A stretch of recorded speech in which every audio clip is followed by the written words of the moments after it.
Hey everyone, before we start today's story, I have a small favor to ask. Please subscribe to our channel and turn on the notification bell. Your support means a lot. Thank you so much. Let us return to our main character. The gallery of good-biased champagne glass trembled in Sienna Hart's hand as she stood before the photograph she had taken 6 months ago. The image captured a cityscape at twilight, but what made it special was the reflection in the window, a silhouette of two people almost touching but not quite. It was art imitating life, or perhaps life imitating art. She had titled it, Almost. Tonight was supposed to be her triumph, her first solo exhibition at the prestigious Hartwell Gallery, the culmination of years of struggle with her camera and her craft. Critics had praised her work, collectors had shown interest, and her career was finally taking flight. But none of it mattered because he was here. Damien Cross stood across the room, his presence commanding attention despite his stillness. At 34, he had built a technology empire that changed how people connected across the globe. His company, Crosslink, was worth billions, but tonight, he wore his wealth casually in a charcoal suit that fit his athletic frame perfectly. His dark eyes had been tracking her all evening, and Sienna felt the weight of his gaze like a physical touch. She had not invited him. She had specifically asked the gallery not to send him an invitation. Yet here he was, proof that billionaires got what they wanted. Invitations be damned. Sienna drained her champagne and set the glass on a passing tray. She needed to leave. The event was winding down, guests filtering out into the night, and she could slip away before he cornered her. Before those dark eyes pinned her in place and that deep voice unraveled all her carefully constructed defenses, she grabbed her coat from the gallery office and headed for the side exit, the one that led to the alley rather than the main street. Her heels clicked against the marble floor, each step taking her closer to freedom. She pushed through the heavy door, and the cool night air hit her face like a blessing. 3 steps into the alley. A hand caught her wrist. Sienna's heart stopped. She knew that touch, had memorized the warmth of those fingers during countless nights tangled in silk sheets. She turned slowly, and there he was, backlit by the gallery lights, looking like every fantasy and nightmare she had tried to escape. Running away, Sienna? Damien's voice was low, controlled, but she heard the edge beneath it. That seems to be your specialty. She pulled against his grip, but his fingers held firm, not painful but unbreakable. Let me go, Damien. We had our goodbye. I don't need another one. We never had a goodbye. You left a note on my pillow and disappeared for 3 months. That's not a goodbye. That's cowardice. The accusation stung because it was partially true. She had fled their penthouse apartment at dawn, leaving behind everything except her camera and her dignity. The note had been brief, just 8 words that had taken her an hour to write. I can't be who you need. I'm sorry. I did what I had to do, Sienna said, forcing strength into her voice. We weren't good for each other. You know it as well as I do. Damien stepped closer, and Sienna's back hit the brick wall of the gallery. He planted his free hand beside her head, caging her in without touching her. The gesture was pure dominance, and her body responded despite her mind's protests. I know nothing of the sort, he said, his face inches from hers. I know that I fell in love with a brilliant, passionate woman who challenged me and inspired me. I know that she shared my bed and my life for 8 months. I know that she left without giving me a chance to fight for us. There was nothing to fight for, Sienna whispered, but her voice betrayed her with its tremor. You're Damien Cross. You own companies and influence markets. I'm a photographer who was barely making rent before we met. We were never going to work. His jaw tightened, and she saw frustration flash in his eyes. Is that really what you think? That I care about any of that? I think you care about control, she said, finding her anger now. About building your empire and having everything in its perfect place. I was just another acquisition, Damien. A project to improve and showcase. The words were cruel, designed to wound, and she saw them land. His expression hardened, but underneath she glimpsed something else. Pain, real, raw pain that made her chest ache. You're wrong, he said quietly. About everything, but especially about being mine. Before she could respond, His hand released her wrist only to cup her face. His thumb traced her lower lip, the gesture achingly familiar, and Sienna's breath caught. "You were never an acquisition," Damien murmured, his voice dropping to that intimate tone that used to undo her completely. "You were the first real thing in my life. The first person who saw me, not my bank account. The first woman I wanted to wake up next every morning." "Damien, please don't do this." "Don't do what?" "Tell you the truth. Fight for what we had." His other hand found her waist, pulling her closer until their bodies almost touched. "You walked away, Sienna. But I never let you go. I never will. You have to," she said, even as her hands betrayed her by gripping his jacket. "We want different things. You need someone who fits your world. Someone polished and perfect. Who knows which fork to use at state dinners? I'm not that person. I don't want that person. I want you. Messy, passionate, real you." His forehead touched hers, and Sienna felt her resistance crumbling. "I want the woman who makes me laugh, who argues with me about art and philosophy at 3 in the morning, who sees beauty in broken things and captures it with her camera." Tears burned behind Sienna's eyes. This was why she had run. Because when Damien looked at her like this, touched her like this, spoke to her like this, she forgot every reason they were wrong for each other. She forgot the social gap between them, the way his world intimidated her, the fear that she would never be enough. "I'm scared," she admitted, the confession, breaking free. "Scared that one day you'll realize I'm not worth the trouble, that I'll disappoint you or embarrass you in front of your important friends, that I'll wake up and you'll be gone because you finally saw what everyone else sees, that I don't belong in your life." Damien's hands tightened on her, and when he spoke, his voice was fierce. "Then let me spend every day proving you wrong. Let me show you that you're the only person who belongs in my life, that without you, all of this means nothing." He kissed her then, and Sienna was lost. His mouth moved over hers with desperate hunger, tasting like wine and longing. Her hand slid into his hair, pulling him closer as 6 months of separation and denial crashed over them both. The kiss deepened, became consuming, and Sienna felt her carefully built walls shattering when they finally broke apart, both breathing hard. Damien rested his forehead against hers again. "You're still mine, Sienna," he whispered against her lips. "You've always been mine, and I'm yours, completely, irrevocably. Say you'll come home. Say you'll let me prove it." Sienna looked into his eyes, seeing everything she had tried to run from, and everything she desperately wanted. The choice hung between them, heavy with consequence. When lightning struck, Sienna's apartment was small, a studio in a neighborhood that Damien's security team had probably flagged as questionable. But it was hers, paid for with her own money from photography gigs and teaching workshops. She had insisted they come here rather than his penthouse, needing the familiarity of her own space as armor against what was about to happen. Damien stood by her window, looking out at the modest view of brick buildings and fire escapes. He seemed too large for the space, too polished, yet somehow he belonged because she wanted him there. That was the problem. She had always wanted him, from the very first moment. "Do you remember how we met?" Damien asked, not turning around. Sienna set 2 mugs of coffee on her small table. The expensive beans she had splurged on seeming inadequate now. "The tech conference. You were the keynote speaker.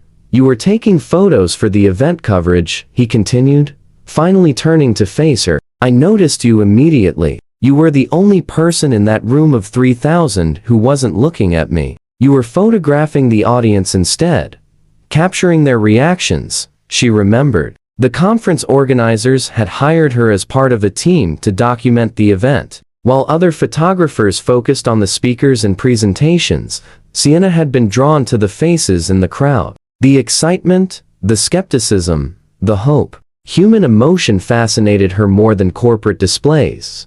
"I watched you work," Damien said, moving toward the table but not sitting. "The way you moved through the crowd, invisible but seeing everything. After my speech, I found you. Do you remember what I said? You asked if you could see my photos." Sienna wrapped her hands around her mug, needing the warmth. "You said most people photograph the speaker, but you wanted to see what the speaker missed." And you told me no. A smile tugged at her lips despite the tension. I told you the photos belonged to my client, not to curious billionaires who were used to getting whatever they wanted. Damien's laugh was soft, nostalgic. I was so stunned. Do you know how long it had been since someone told me no? Since someone treated me like just another person instead of a walking checkbook? So you pursued me, Sienna said, remembering how relentless he had been. Flowers delivered to her studio. Invitations to dinners she initially refused. A persistence that should have annoyed her, but instead intrigued her because it felt genuine.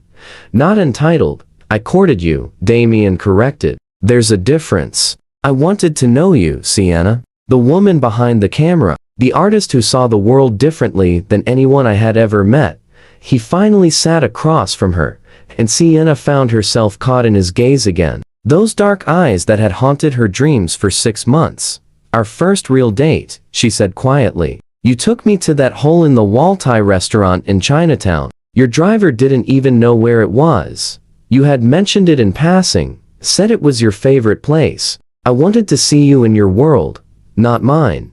Damien reached across the table, his fingers stopping just short of touching hers. That night, I knew I was in trouble. You made me laugh. Really laugh. Not the polite chuckles I gave at board meetings. You challenged my ideas, argued politics and philosophy, and when you smiled at me over pad thai, I was done for. Sienna felt her throat tighten. You invited me to your penthouse afterward, said you wanted to show me the view, and you came, he said, his voice dropping, even though you knew what that invitation really meant, even though you were as scared as you are now. She had been terrified that night, terrified and exhilarated as the elevator rose to the top floor. Damien had been a perfect gentleman, actually showing her the view first. They had stood by those massive windows, the city spread beneath them like a carpet of stars, and he had stood behind her, his hand on her waist, his breath warm against her ear. I wanted you so badly that night, Damien continued, as if reading her thoughts, but I waited. We talked for hours. You told me about losing your parents in a car accident when you were 19. About putting yourself through college working 3 jobs. About your dream of capturing truth through your lens. And you told me about building your company from nothing, Sienna said. About the people who said you would fail. About your sister who died when you were young, and how you created Crosslink to help people stay connected, because you knew what it was like to lose someone suddenly. They had talked until sunrise. And when Damien finally kissed her, it had felt inevitable, natural, like finding a piece of herself she hadn't known was missing. That first time we made love, Damien said, his eyes darkening with the memory. Do you remember? How could she forget? He had been gentle and demanding all at once, learning her body with focused intensity. She had never felt so seen, so wanted. Afterward, as they lay tangled in his sheets, he had traced her face and said words that terrified her. You said you were falling for me, Sienna whispered. I was already fallen, Damien corrected. I just didn't want to scare you away by saying it too soon. But I knew, Sienna. From that first night, I knew you were going to change my life. And I did, she said bitterly. I disrupted your carefully ordered world, made you late for meetings, argued with your business partners about art funding, embarrassed you at that charity gala when I accidentally insulted a senator's wife.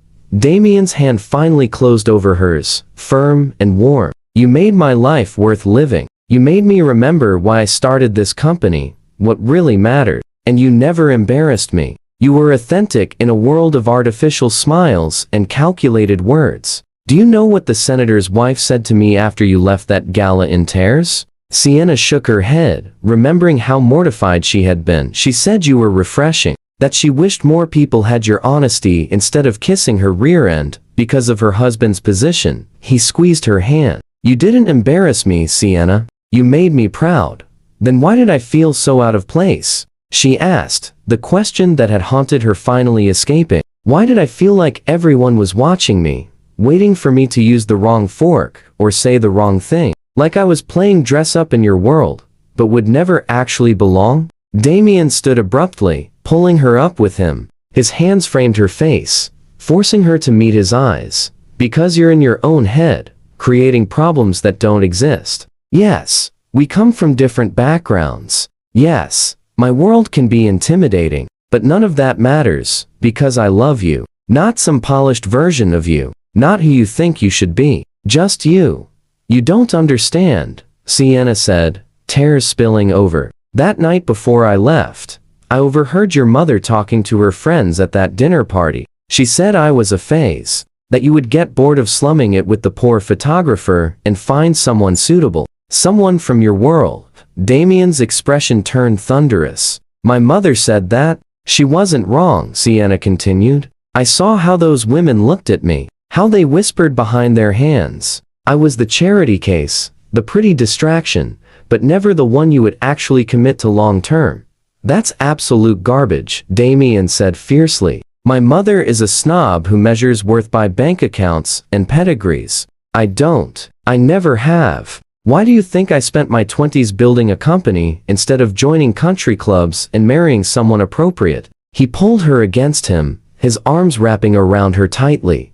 I was going to propose that week, he said quietly. I had the ring custom made. 3 carats, princess cut.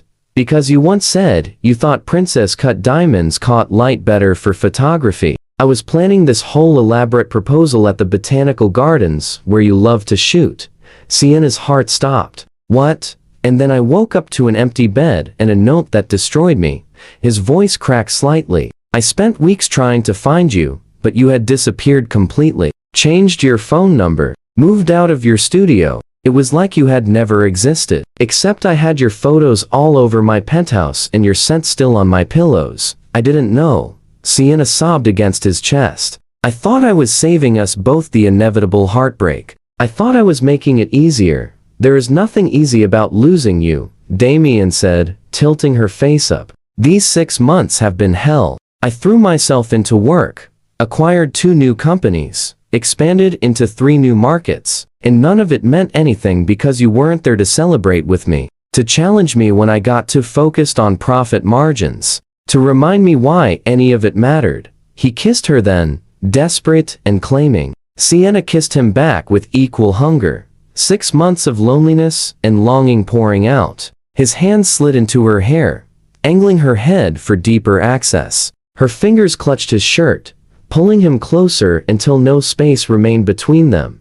When they broke apart, both breathless, Damien rested his forehead against hers. Come home with me tonight, he said. Not forever if you're not ready. Just tonight. Let me show you what you walked away from. Let me prove that what we have is worth fighting for. Sienna looked into his eyes and saw her future, scary and uncertain, but also filled with possibility, with love. With a man who had spent 6 months missing her instead of replacing her. Okay, she whispered. Tonight? Home is where the heart returns. The penthouse looked exactly as Sienna remembered, yet everything felt different. The massive space with its floor-to-ceiling windows and expensive furniture seemed less intimidating now. Or perhaps she was different. 6 months of surviving on her own, of building her career through sheer determination, had given her confidence she had lacked before. Damien stood behind her as she took in the familiar space, his hands resting lightly on her shoulders. I kept your darkroom, he said quietly. I couldn't bring myself to change it. Sienna turned to him, surprised. When she had moved in, Damien had converted an entire room into a darkroom for her film photography, complete with professional equipment she could never have afforded. She had assumed he would have reclaimed the space. Why? She asked. Hope, he said simply. And because every time I walked past that door, I'd imagine you in there, working on your art, happy. It helped. He led her down the hallway and opened the darkroom door. Everything was exactly as she had left it. Her chemicals still organized on the shelves, her prints hanging to dry, 6 months old now, but still beautiful. Her favorite photographs pinned to the wall, including one of Damien sleeping, unguarded and peaceful. You kept everything, she whispered. I kept you, Damien corrected, pulling her back against his chest. In every way I could. Your toothbrush is still in the bathroom, your books on the nightstand, your favorite tea in the kitchen. I couldn't erase you, Sienna. I didn't want to. She turned in his arms, looking up at him. I was so stupid, so scared of being hurt that I hurt both of us instead. You were protecting yourself. he said, tucking a strand of hair behind her ear. I understand that, but I need you to believe something. I need you to trust that when I say I love you, I mean forever. Not until someone better comes along. Not until you stop being interesting. Forever. How can you be so sure? She asked, voicing her deepest fear. People change. Feelings fade. What if you wake up one day and realize I'm not enough? Damien's hands cupped her face, his thumbs brushing away tears she hadn't realized were falling. Then I'll spend every day before that mythical day making sure you know you're everything. But it won't happen, Sienna. Do you know why? He kissed her forehead, her closed eyelids, her cheeks. Because you challenge me. You make me think. You see the world in ways I never could. You make me laugh and argue and feel alive. Why would I ever want to give that up? Your mother thinks I'm wrong for you, Sienna said. My mother thinks everyone is wrong for me, except the daughters of her country club friends. She's a snob, and I don't care what she thinks. His voice was firm. I'm 34 years old. I built an empire. I make my own choices, and I choose you. Every single time. He kissed her then, slow and deep, a promise sealed with touch. Sienna melted into him, her hands sliding under his jacket to feel the warmth of his body through his shirt. Damien groaned against her mouth, his control starting to slip. I missed you, he murmured between kisses. Missed this. Missed waking up with you. Missed your terrible morning hair, and how you steal all the blankets.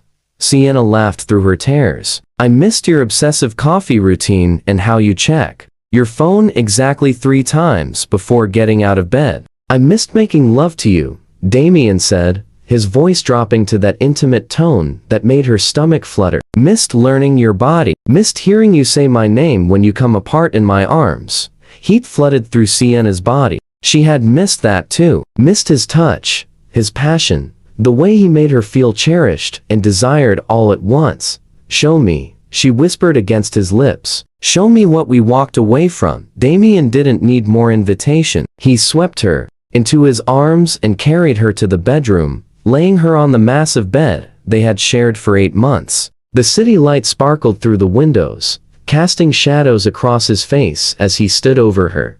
You're overdressed, Sienna said, surprised by her own boldness. A slow smile crossed his face. So are you. He stripped off his jacket and tie, then started on his shirt buttons. Sienna sat up and helped, her fingers trembling slightly as she revealed the muscled chest she had memorized months ago. Damien was beautiful, all lean strength and controlled power. When he reached for her blouse, his movements were slow, deliberate, giving her time to change her mind. But Sienna wanted this, wanted him. She lifted her arms and let him undress her, piece by piece, until she lay in just her underwear. Perfect. Damien breathed, his eyes roaming over her. You're absolutely perfect. He joined her on the bed, his body covering hers as he kissed her deeply. His hands explored familiar territory, relearning her curves, and Sienna arched into his touch. This felt right, like coming home after being lost. Damien's mouth traveled down her neck, across her collarbone, lower to her breasts. Sienna gasped, as his tongue circled one sensitive peak, then the other. His hand slid between her thighs, finding her ready for him. I love how responsive you are, he murmured against her skin. How your body tells me exactly what you need. His fingers worked her skillfully, building pleasure with patient expertise. Sienna clutched his shoulders, overwhelmed by sensation. When he slid 2 fingers inside her, she cried out. That's it, Damien encouraged. Let me hear you. Let me know I'm making you feel good. He brought her to the edge quickly, knowing exactly how to touch her, then backed off just before she could fall over. Sienna whimpered in frustration. Not yet, he said, his eyes dark with desire. I want to be inside you when you come. Want to feel you tighten around me. He stripped off the rest of his clothes and reached for protection. When he finally entered her, they both groaned at the sensation. Damien moved slowly at first, letting her adjust, his eyes locked on her face. I love you, he said, his voice rough with emotion. I never stopped. I never will. I love you too, Sienna gasped as he thrust deeper. I'm sorry I left. I'm sorry I doubted us. Just promise you'll stay now, Damien said, his pace increasing. Promise you'll fight with me instead of running from me. I promise. Sienna breathed, and then words became impossible. Damien made love to her with passionate intensity, months of separation fueling every thrust. Sienna wrapped her legs around him, pulling him deeper, meeting his rhythm. The pleasure built impossibly high, overwhelming every sense. When she finally shattered, it was with his name on her lips. Damien followed moments later, burying his face in her neck as his body shuddered with release. They lay tangled together afterward, hearts pounding, skin damp. Damien held her close, his fingers tracing lazy patterns on her back. Move back in, he said quietly. Not as my girlfriend, as my partner, equal in everything. We'll redecorate if you want. Make this place ours instead of mine. Whatever you need to feel like you belong here. Sienna propped herself up on one elbow, looking at him. What about your mother, your friends? The people who think I'm not good enough. They can adjust or get out of my life, Damien said firmly. You're my priority. You're my choice. And anyone who can't respect that doesn't deserve space in our lives. Our lives. The words settled something in Sienna's chest. I want to keep my independence, she said carefully. My own career, my own money. I don't want to be dependent on you financially. I would never ask you to be, Damien said. Keep your career. In fact, I have a proposition. Crosslink is expanding our marketing department. We need a director of visual content, someone to oversee all our photography and video. The salary is substantial, and you would have complete creative control. Interested? Sienna stared at him. Are you offering me a job because we're sleeping together? I'm offering you a job because you're brilliant at what you do, and I've seen your portfolio. The exhibition tonight proved you have the vision and skill we need. The fact that we're sleeping together is just a bonus. He smiled. But if you think it's nepotism, decline the offer, and I'll help you land a position anywhere else you want. I have connections. She considered it. The offer was generous, probably too generous, but also exactly the kind of opportunity she had been dreaming of. Creative control over major projects with the resources to execute her vision. I'll think about it, she said finally. But I appreciate the offer. Take all the time you need, Damien said, pulling her down for another kiss. Just promise me you're staying. That's all I need. Sienna looked into his eyes and saw her future. Not perfect. Probably still complicated and sometimes scary, but filled with love, with partnership, with a man who saw her worth and fought for her even when she ran from him. I'm staying, she whispered. I'm done running. Damien's smile was brilliant, transforming his entire face. He rolled her beneath him, kissing her deeply. Good, he murmured against her lips. Because I'm never letting you go again. You're mine, Sienna Hart, and I'm yours, forever.